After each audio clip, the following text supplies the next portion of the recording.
Hello YouTubers and YouTubettes. I just today wanted to go over just a couple of little cosmetic issues with the bike and just go over my solution to the problem. And I realize that my solution is not going to appeal to everybody. This is why motorcycles, the day they leave the showroom floor, let the customization and the abuse begin. But one of the things that bothers me is on the back of your mirrors, they always start to rust right along the stem and up here and sometimes on the back. And I've already replaced the mirrors on the Rebel once or twice. But what I found is jute string, and once again, this is my solution, jute string wrapped around the stem seems to be very durable and keeps from having to look at the rust on the back of the mirror stem. And the same thing goes for the throttle cables. See if I can get in here and see them. Excessive amount of rust on the stems here. And when the jute string is wrapped around, for me, it looks better than the rust. I know everybody isn't going to agree with that, but I like it. And as you can see, this bike is a workhorse. Yeah, let's see if you can see it. I'm walking uphill to 60,000 miles. So this bike gets used every single day and is a workhorse. And so I wrapped both sides with the jute. And all it is you wrap it around there and then you put a knot so it doesn't back off on itself. But these have been on a couple of years now. And as you can see, the weather doesn't affect that string at all. And the kind of string that I'm talking about is just, it's a jute twine, and you get it at the hardware store for like $2 or $3. And what I do is I'll put one end of it in the vise and pull it tight, and then you burn all of the little hairs and strings off with a Bic lighter, and then you got a nice piece of string that doesn't have any little whiskers hanging off of it. And the other thing you can do, once you get the string burnt and get all the whiskers off of it, paint it black if you want. Hit it with some paint, then wrap it.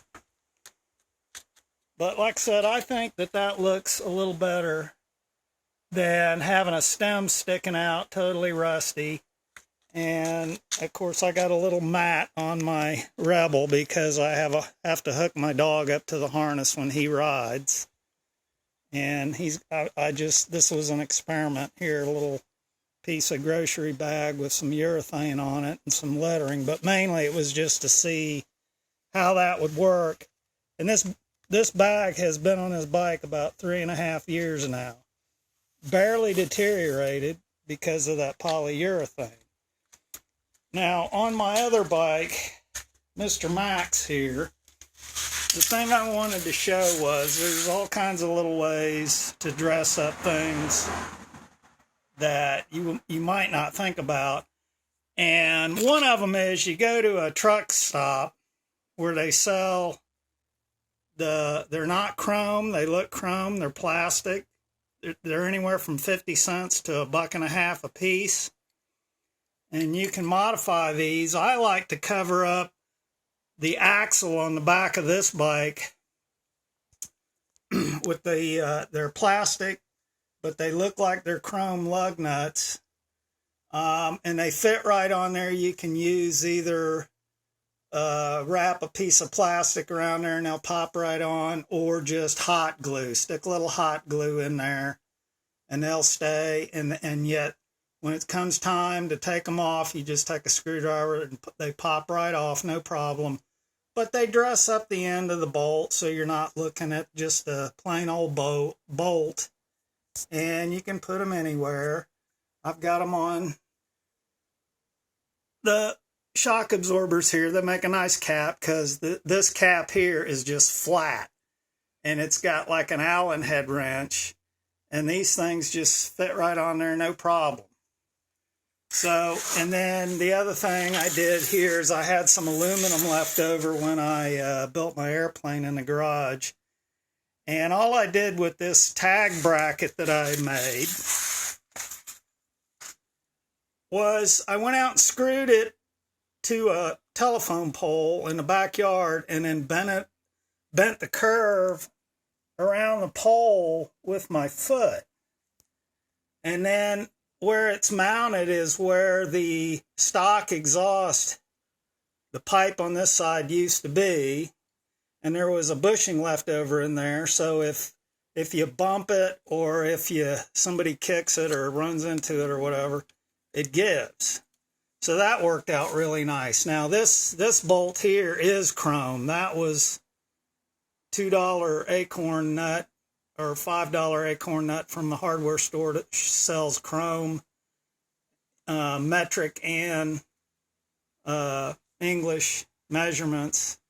But stuff like that, then you go ahead and spend a couple of bucks to get that, because plastic just ain't gonna cut it there. That's not gonna work. But anyway, the other thing I got on my Mr. Max here, since it is a V4, I went down to the hardware, or not the hardware, AutoZone, and I bought a plastic 4x4 stick-on. Cut the, 4x4, 4x4. You cut the X in half to get the V, and then you cut the 4 off, and they've already got sticky on the back of it. You just peel it off and put it on there. And why all this plastic, you say? Well, I go by the 5-second rule. If your eye looks at it, I got the bike parked somewhere and you're looking at it, if your eye tells you in 5 seconds, hey, that's nice looking chrome, I've accomplished my goal. That's all I care about. I've seen people put 30, 40 grand worth of chrome nuts and bolts on their bike, and after a couple of years, they start rusting. These plastic lug nut covers that are on a semi wheel, but they're plastic once again, they've been on here 10 years.